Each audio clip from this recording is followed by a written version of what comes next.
from the greater Los Angeles area? Quite a few of you guys. How many outside of the state of California but still in the United States? All right, this half of the room, big time. You guys all went over there and stayed away from these LA people. What about traveling internationally? All right, just a handful. Thank you all for joining us today. My name is Tyler Bishop. If that name looks familiar to you, it's because my name was on all the emails that you got leading up to this event, all the confirmations, all the event information, and I get it. I look like the type of guy that sends you lots of emails. I also probably with this blue jacket look like the type of guy that's trying way too hard. In addition to those things, I'm an award-winning marketer. I'm the head of marketing at Ezoic. So as a digital marketing and SEO expert for startup boards. I'm also pursuing Jiu-Jitsu black belt and an amateur magician, which may come into play later today. So today is designed so that we can all learn. It's a day of learning. This is the way that we've built this entire day. We've tried to bring a breadth of different types of experts up today that are going to be talking about different subjects. Hopefully, it's something that we think that every layer of digital publishing can probably benefit from. So my hope is that you'll be able to take something away today that will be actionable on your site or in your role with your current digital property. So, I teased earlier that I was an amateur magician. And I'm calling the name of my thing, The Magic of Small Changes. How bummed out would everybody be if I didn't do any magic? Raise your hand if you're bummed out. Oh, wow. See? My wife told me. She begged me. She said, Tyler, don't do magic. No one wants to see any magic. It'll be lame. You're an amateur magician. There's no way you'll get it right. Everybody will figure out how you do the trick and it'll be lame. But I can't help myself. So,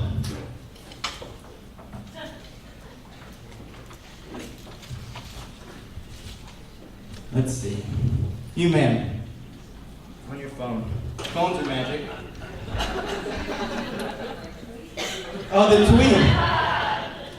Well, I won't take much. Let's see. Can I have you pick a card, but don't look at it, okay?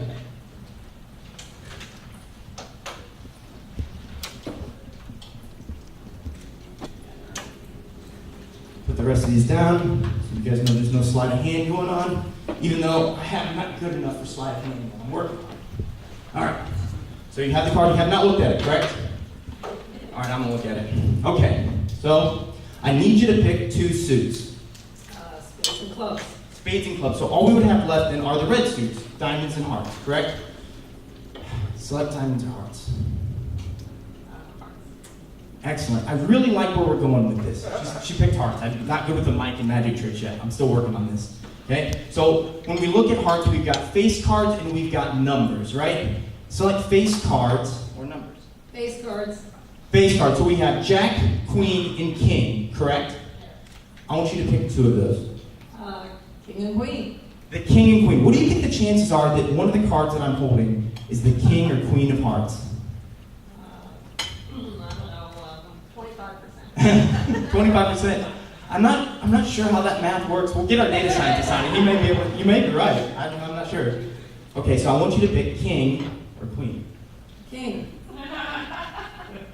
King of Hearts. It is the King of Hearts, ladies and gentlemen. Yes.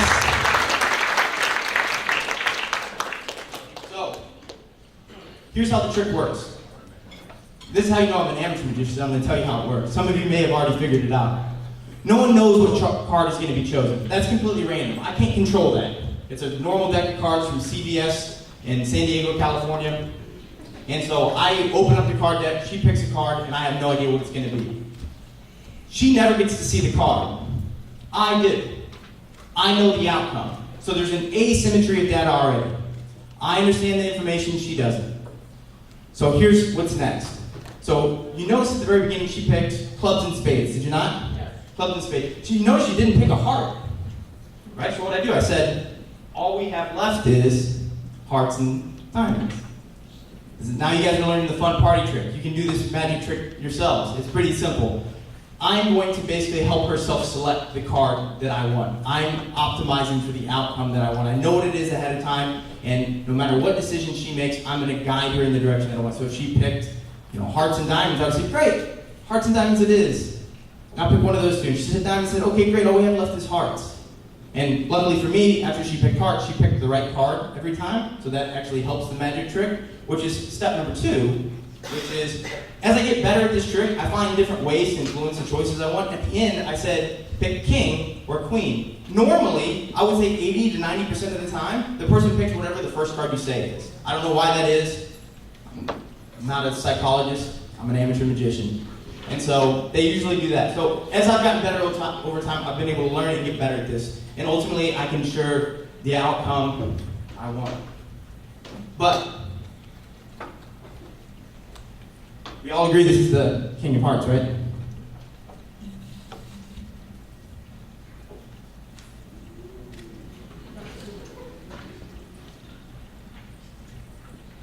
Ma'am, check on your share. Do you feel something there? That's strange.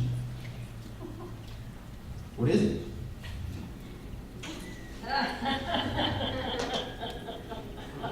It's the King of Hearts, and it is torn in half.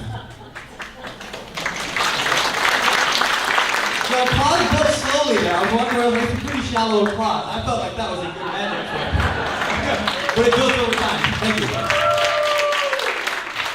So how does this apply to digital publishing? Right? That's the question. So we all get to have some fun with some magic, but the truth is in digital publishing, it's not magic.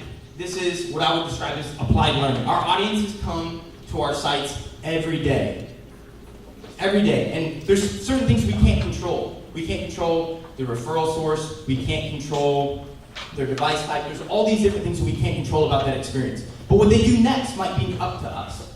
Do they visit more pages? Do they spend 5 seconds on the site? Do they spend 5 minutes on the site? Do they pin it to a Pinterest board? Do they bookmark the page? Do they come back again? These things are things that we can figure out. So let's start with some experiments. So this is an experiment that we ran.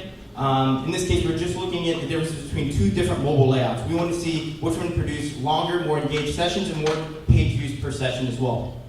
So we have A, which is a full screen, light-colored, full white screen menu. And then we have one that slides out from the right, and it's a bright-colored red menu. How many people think A performed better? Very few of you.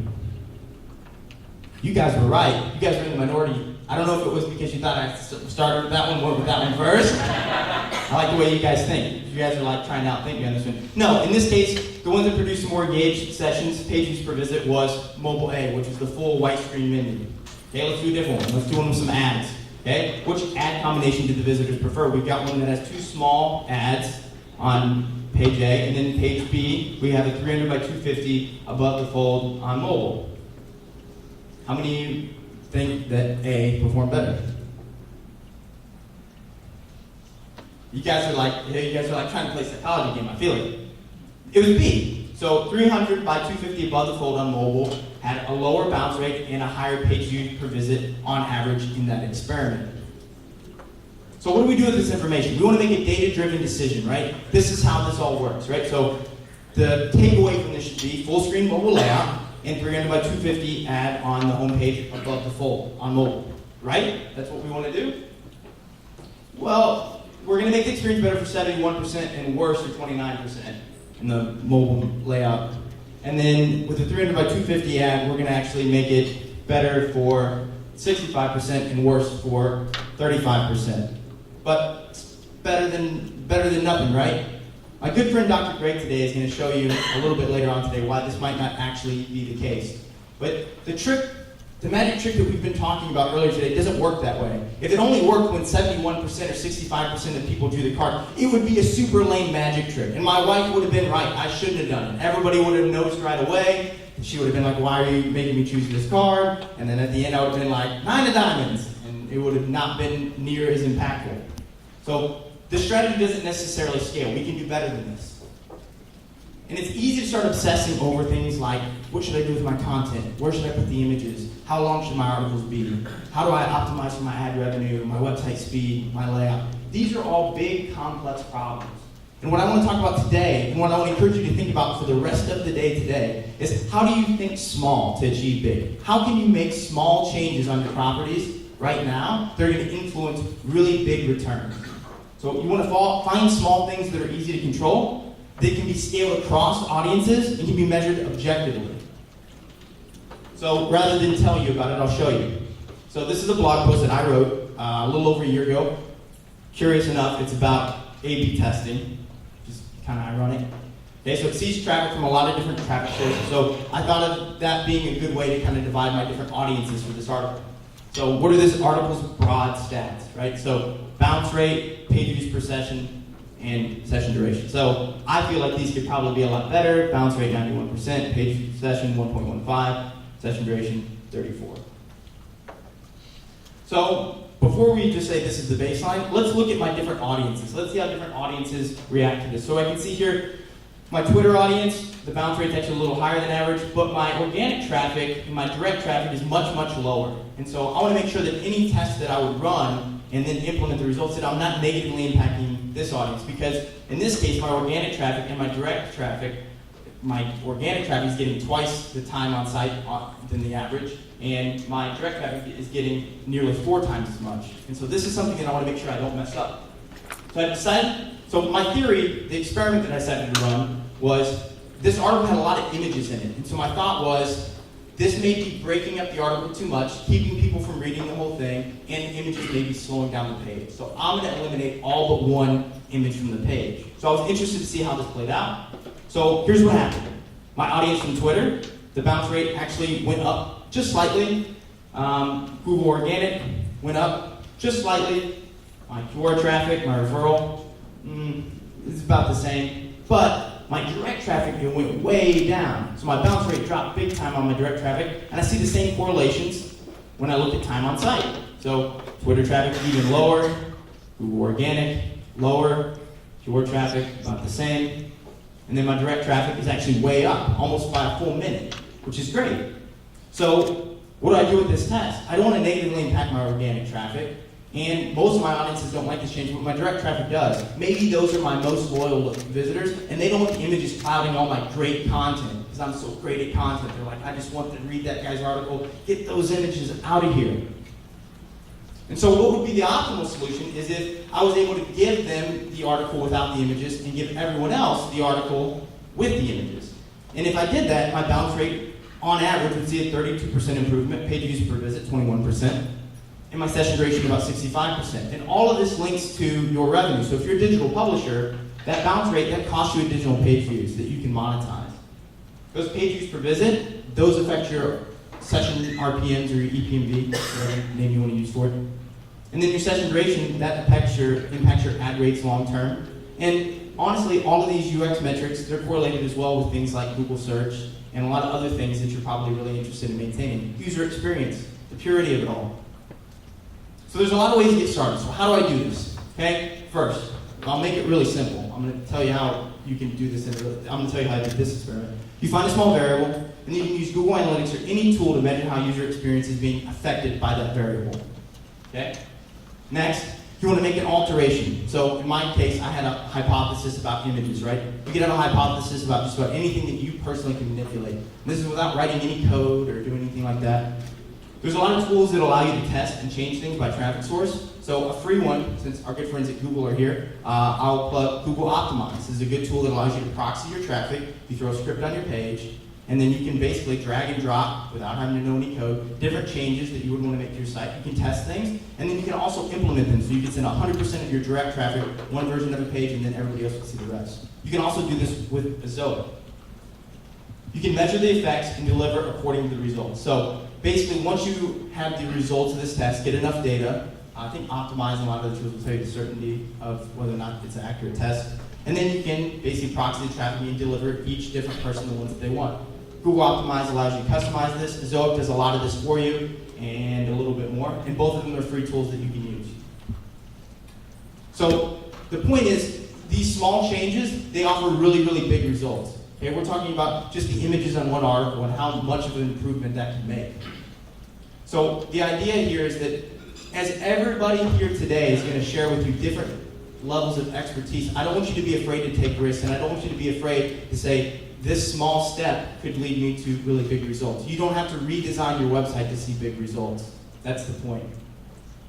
American Airlines removed something from their food trays last year, and it saved them $40,000. Did anybody hear what American Airlines removed from their food trays? You can yell it out if you do. Food. Olives. One olive per tray. $40,000. I wish I was kidding. I wish I could save $40,000 a year on olives. It'd be amazing. There'd probably be something wrong with me if I could. But $40,000 on olives. There are olives that live on every single one of your digital properties. Those are all the small changes that you can make that could make a really big difference. And that's what I want to encourage you guys all to do today, as we have all of our great speakers come up and share with you amazing information that hopefully is that olive for you. So I want you to not forget how important it is to adapt to everyone, and I want everyone to check underneath your table right now.